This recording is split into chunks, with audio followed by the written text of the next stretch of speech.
Մին ասում են մինչև հոկտեմբերի 15-ը կնստի, հոկտեմբերի 15-ը գալիս էր ասում են մինչև հոկտեմբերի վերջ, մինչև նոյեմբերի 15, մինչև նոյեմբերի վերջ։ Արդեն 3-4 ամիս է այս պատասխանն է լսում տիկին Հասմիկը, ով օրեր առաջ է առաջնեկին լույս աշխարհ բերել։ Նրա պես տասնյակ մայրեր այսօր բախվում են նույն խնդրին՝ 30 շաբաթական անաշխատունակ մայրության նպաստի ուշացմանը։ Ժամի հետ զրույցում տիկին Հասմիկը պատմում է սեպտեմբերի 23-ին առցանց դիմում է ուղարկել աշխատանքի եւ սոցիալական հարցերի նախարարություն, որ ստանա 30 շաբաթական հղիության բուլետենային գումարը։ Սակայն այս օրվանից մինչև նոյեմբերի 5-ը ստացել է ընդամենը 86600 դրամ, նախատեսված 172600 դրամի փոխարեն։ Ավելին այժմ, երբ երեխան արդեն 10 օրական է, գումարի մյուս մասը մինչև օրս փոխանցված չէ։ Տարին մոտենում է ավարտին, մարդկանց գումարա պետք, մարդիկ ամանորեն պատրաստվում անեն, իսկ աշխատանքի եւ սոցիալական հարցերի նախարարությանը երբ զանգահարում ես կամ գրում ես,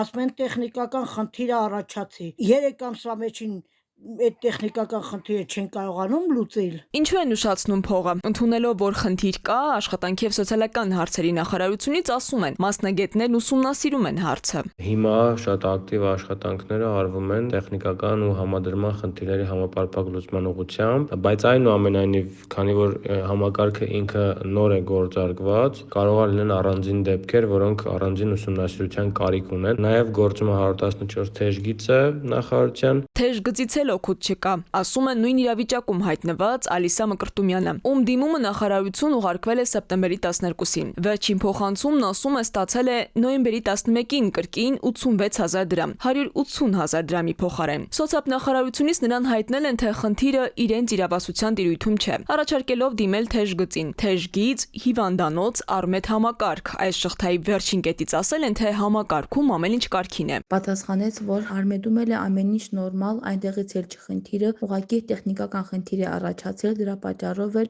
ես չեմ կարող ստանալ իմ մնացած գումարը 86300 դրամը։ Թեև համակարգը նոր է ներդրվել, սակայն արդեն իսկ լուրջ խնդիրներ է առաջացրել, ասում է սոցիոլոգ Ներսես Քոչարյանը։ Ինչպես բոլոր անաշխատունակ մարդիկ, այնպես էլ երեխա մայրերը այս տարվանից կարող են ստանալ նախարարության գումարները։ Գործը իբրև հեշտացրել են, բայց տեխնիկական խնդիրներն են խոչընդոտում, վստահեցնում է սոցիոլոգը։ Հիմա այս տարի նոր համակարգ է ներդրվել, որ ընդհանուր լինի, որ թղթաբանության հետ խնդիրներ չլինեին, մարդիկ չգնային պոլիկլինիկա թուղթ վերցնեին, բերեն հանձնեին, չգիտեմ, ՄՍՑ եւ այլն, օնլայն այդ ամեն ինչը անում էին, այդ գումարները փոխանցվին։ Մինչև նախարարությունում պարզում են, թե ինչպես կարգավորել տեխնիկական խնդիրները, մայրերը շարունակում են սպասել իրենց օրինական հասանելիք գումարներին, առանց հստակ ժամկետների ու պատասխանների։